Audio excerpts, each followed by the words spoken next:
Hello, you alright? Welcome to the latest edition of the Move You blog.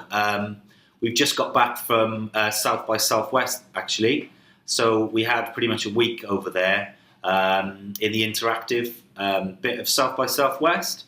So never been before. What an amazing experience. Obviously it was strictly a professional working trip, so there was no enjoyment, no visiting any bars. It was just work. And but learned so much about the world of interactive and digital really, and I guess South by South by is where things break. So new technology, new bands as well. But so we're back in London now, and we're kind of, I guess, implementing for our customers the strategies and the new technologies that we've learned about.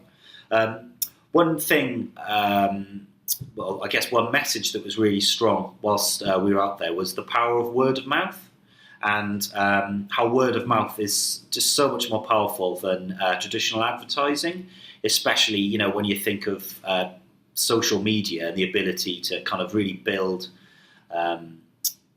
networks and communities around your brand or product. So I guess something to really consider is that people buy from fans, not brands. So if somebody says that your product or service is good, and if someone is actively bigging up your product or service, then that's much more powerful than taking out an advert somewhere. I think people can kind of see through that. So I guess we need to think about how we're going to get people to share our message. What is our USP?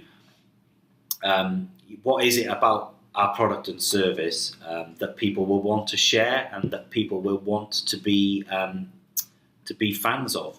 So an example is we're in South by Southwest, and at the end of every tweet we're hashtagging South by Southwest. So we're basically promoting South by Southwest just because it's somewhere that we want to be, and somewhere that we want others to know that we are as well. So, I was out in Austin, and I wanted everyone else to know that I was out in Austin because I considered it to be somewhere, informative, and somewhere that my, customers and my peers would want me to be, if that makes sense.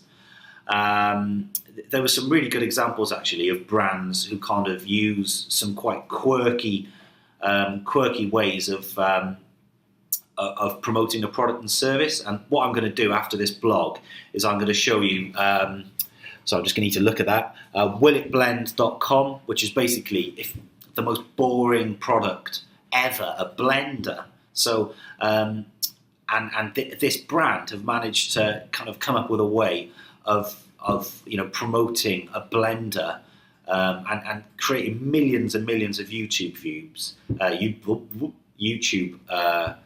views by just being innovative and creative. So it really did hit home for me how powerful creating fans in and around products and services, something that the Metro Bank as well do really well. So okay, I'm just gonna play this video after this video and check it out, and would really like to know what you think as well. So let us know on Twitter what you think. All right, cheers.